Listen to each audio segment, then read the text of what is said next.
It comes out of nowhere. It strikes without warning.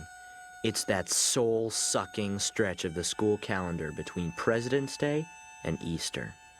No holidays, no vacations.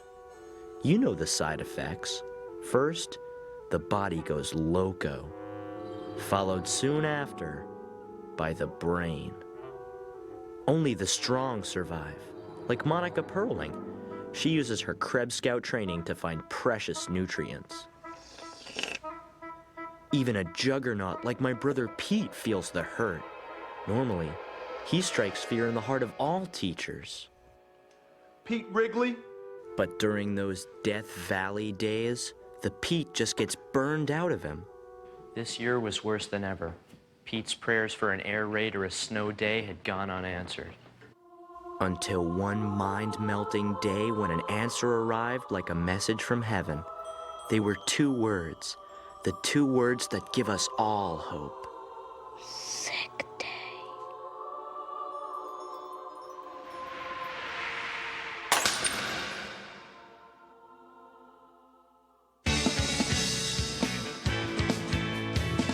It's mighty strange. You looking happily deranged. I can't settle in bed. Or have you picked your target yet? It's ending. Don't your dog bite? It's ending.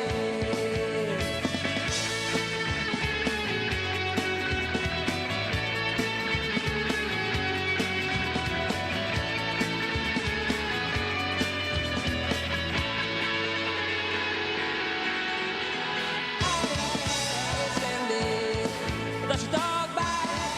It's ending. It's ending. Don't your dog bite? It's ending.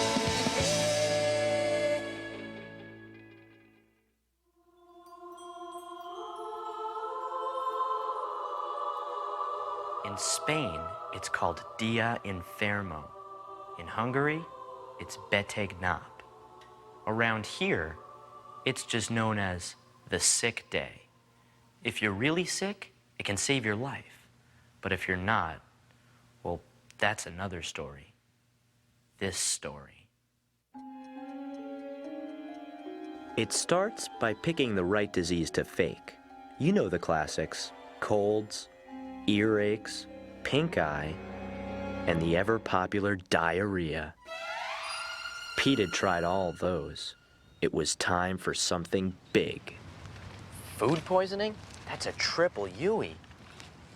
Unusual, unpredictable, undetectable.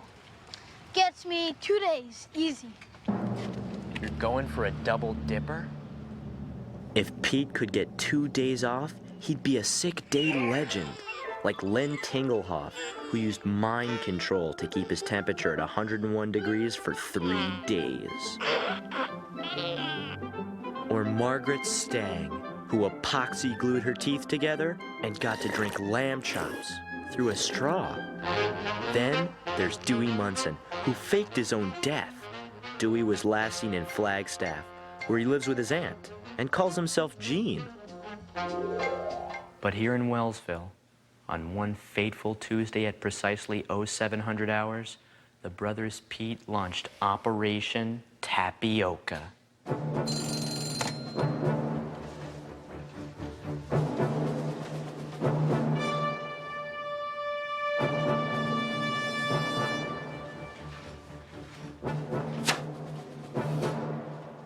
Pete began his assault with the now patented triple action moan groan.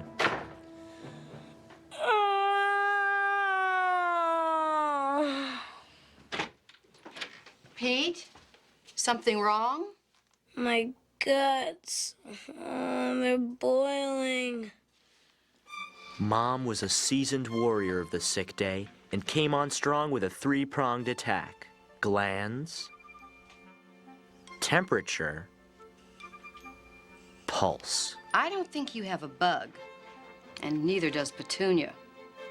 And it wasn't something you ate last night, because we all had the same thing. Ooh, time to get up. Today's a school day. She was walking right into his trap. Maybe it was the tapioca. Tapioca? Yeah, I had some last night. The tapioca. It was Pete's secret weapon. You see, a few days earlier, Pete got a grocery clerk to smuggle him a label from an expired can of tapioca. Remember, if you get busted, this never happened. What never happened? Then, he stuck the label on an empty can. That's where I came in. While Pete lured Mom to our bedroom, I made the drop.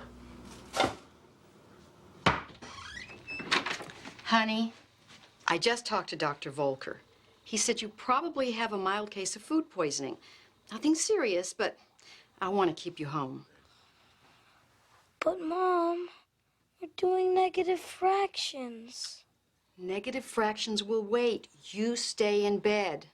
I'll call Aunt Janet and tell her I can't make it to the baby shower.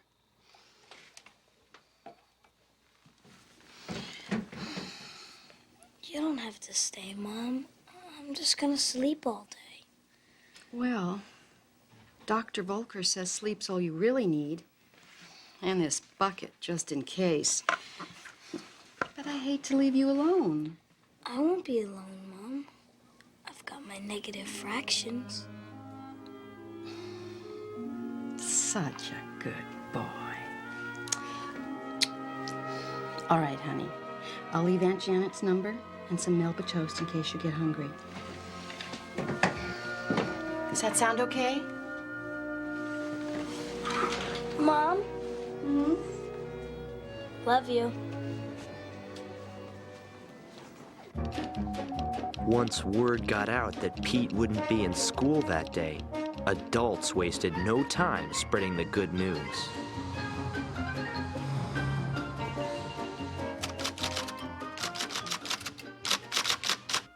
It can't be! Mr. Throneberry! Look! To Pete's teachers, a day without him was like a Hawaiian vacation. Aloha maku maku. Dolores, quick, get the code book.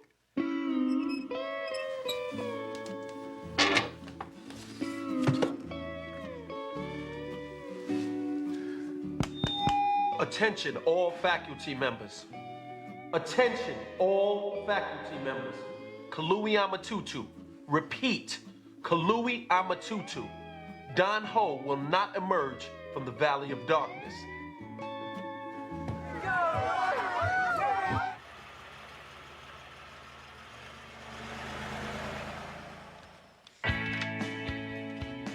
Hello, Freedom. My name is Pete.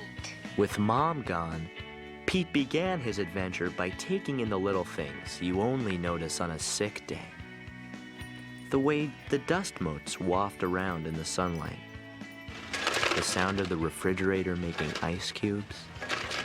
And the sweet, marshmallowy taste of an American president going down his food hole.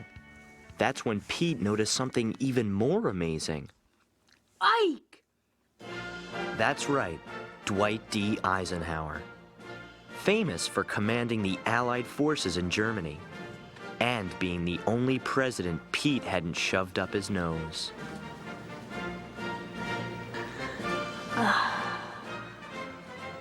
Hail to the chief. But like the Allied forces at Normandy, Ike was there to stay.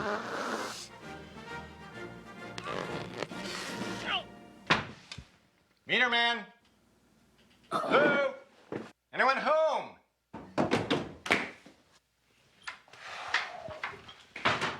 Hey, Ray. Jeez. It must be 73.1 degrees in here. What is this, Jocko, the equator? You people burn more fuel than the sun.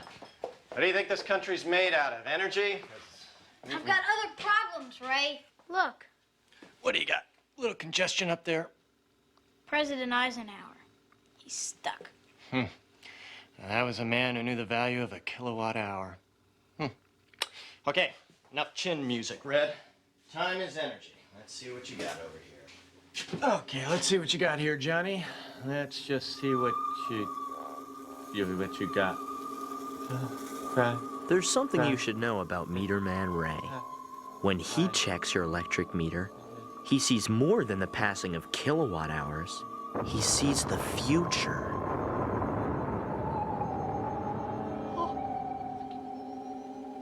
Do you have a bomb shelter? No. Why? Don't worry about it. What about me? Anything about me?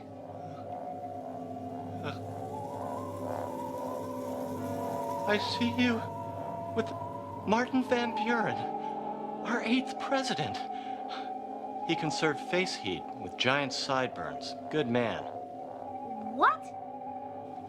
Oh, he's gonna lead you to the promised land. Promised land? I'm not going anywhere. I'm faking sick. The wheel has spoken. It also says your kilowatt usage is up 3%. Tell me, Chief, you folks ever think of using dimmer switches in here? No, but I'm not going outside. What if someone sees me? It's too risky. That's fine with me, Professor. If you knew how much heat escapes from the top of your head, woo-hoo, that would make you sick for real. Well, see you next month, Skipper.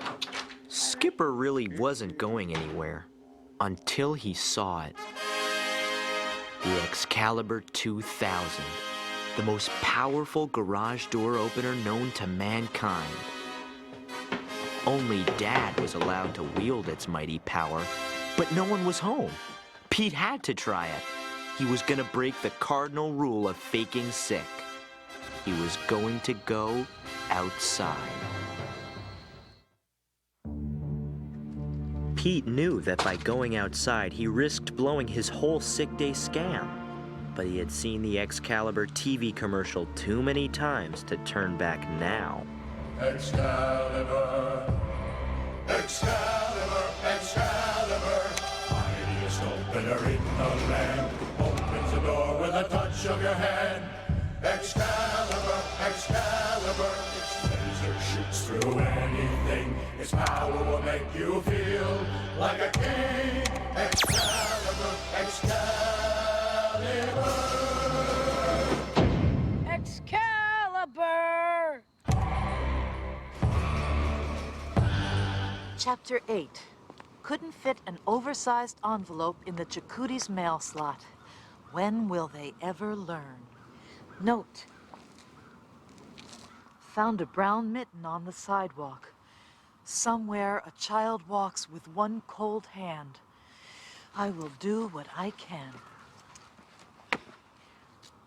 Also note, Pete Wrigley spotted. Appears to have Vegas funny man Don Rickles up his nose. No, Eisenhower. Make that Eisenhower. 35th president, had his own stamp. More on that later. What are you doing? Oh, along with the swift completion of my appointed rounds, I'm dictating the story of my life. It's called Stand and Deliver, the Male-Woman McGinty Story. What are you doing? Faking sick. While faking sick, Pete Wrigley has broken the cardinal rule and gone outside. Let me know how you do for my book. I'll send you a letter. Wish me luck. I'll do better than that. Any trouble? I'll send up a flare. Keeps the dogs in line. Goodbye. Goodbye. Pete knew he should have gone home right then and there. But he had tested the limits of the Excalibur. Now he wanted to test himself. It was the biggest risk in the world. But then, I guess that's why my brother did it. At precisely 1300 hours, the enemy was sighted. The Death Star. His top secret mission? Well, he just wanted to see how his friends were doing. Except for a strange Hawaiian theme, it was pretty much what he expected. Clem had been reduced to bearded goo, while Monica continued her fierce struggle for survival. It was a horror show he'd seen before, but as he took one last look, something new caught his eye. Glenn Wordle, Since the second grade, Glenn had sat behind Pete, but they'd never talked, not once. All Pete knew about him was that he ate plaque candy, the stuff the dentist gives you to find the gunk on your teeth. It might have been because it was a sick day, but suddenly Pete saw Glenn in a whole new way. Who was the kid behind the teeth? Pete had to know. Come out with your hands up. We've got the place surrounded. Gotcha, man. I toasted you. I set the toaster on medium brown, pushed down the plunger, and toasted you for breakfast.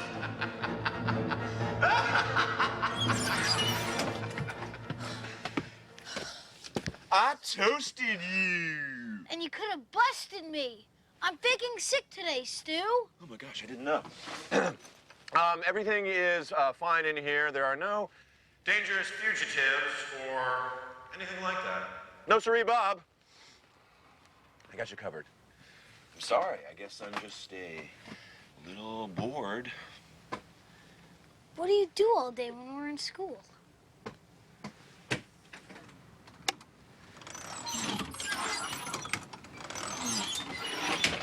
Technical stuff.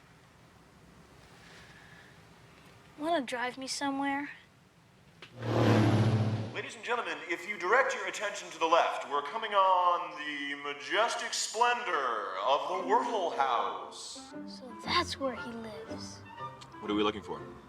A body? Signs of foul play? A mysterious stain? I'm not sure. Wow. I guess that's his bike. Ladies and gentlemen, Glenn Wurtle's bike! And let's give a warm Wellsville welcome for Glenn Wurtle's shuttlecock. I didn't know he played badminton. Are you sure you're just faking sick, Pete? That's Glenn Wardle's life out there, Stu. All the little things that make him Glenn Wardle. Can't explain it, but you just see things a little differently on a sick day. At the sound of the tone, it'll be exactly 2 o'clock. 2 o'clock? School's out. I got a vamoose, El Pronto. It's not safe out there. Get back in. I'll give you a ride home. That's okay, Stu. I'm gonna look around some more. If I see any sign of trouble, I'll sound the red alert. Eisenhower. Just checking.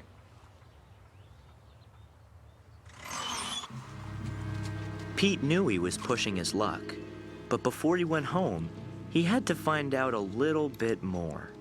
Something that would unlock the mystery of Glenn Wurtle's Wurtleness. No way. Martin Van Buren. Not only was he our 8th president, he was the name Meterman Ray had mentioned in his prophecy. What does it mean? While Pete pondered the future, the present decided to say hello.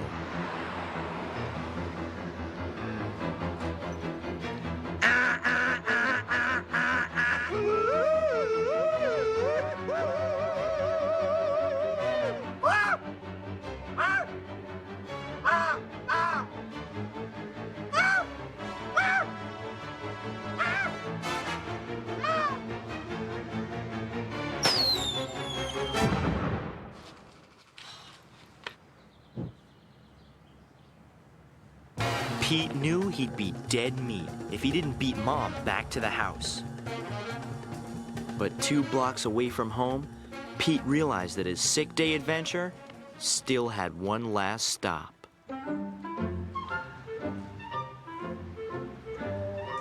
Hey, Glenn.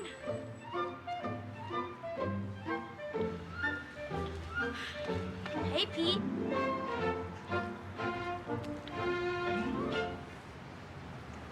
Hi, Pete. Hey, Glenn.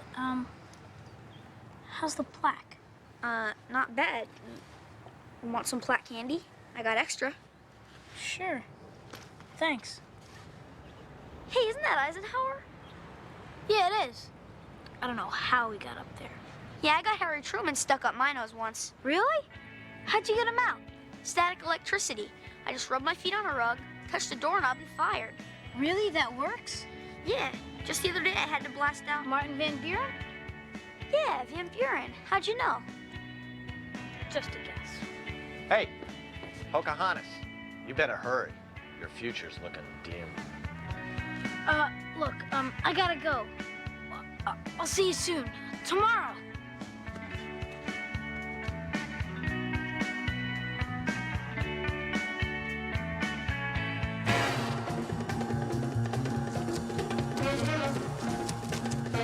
Chapter 12. Flair has worked. Boy on way home. Just another day in the mailwoman McGinty story.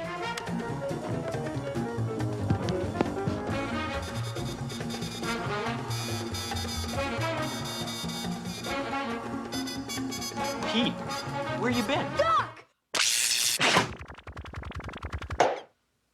You can thank me later. He was home free. There was no way Mom would know he'd even left his bed. Then he realized his fatal mistake. The garage door, I left it open. As powerful as the Excalibur was, he couldn't get a clear shot at the door.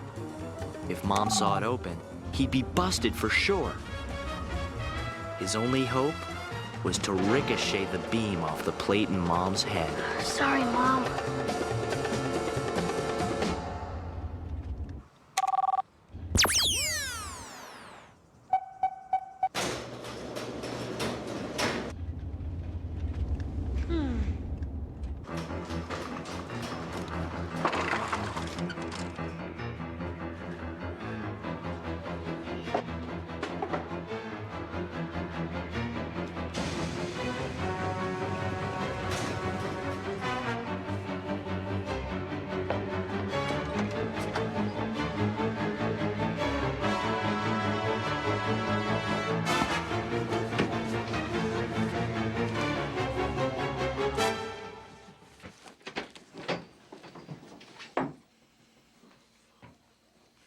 Hey, how's my little honey bunny? He's doing a little better.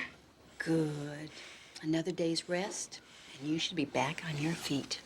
Actually, I'm feeling a whole lot better, thanks to the Melba toast. I might even be able to go back to school tomorrow. Well, we'll see. Meanwhile, you go back to sleep.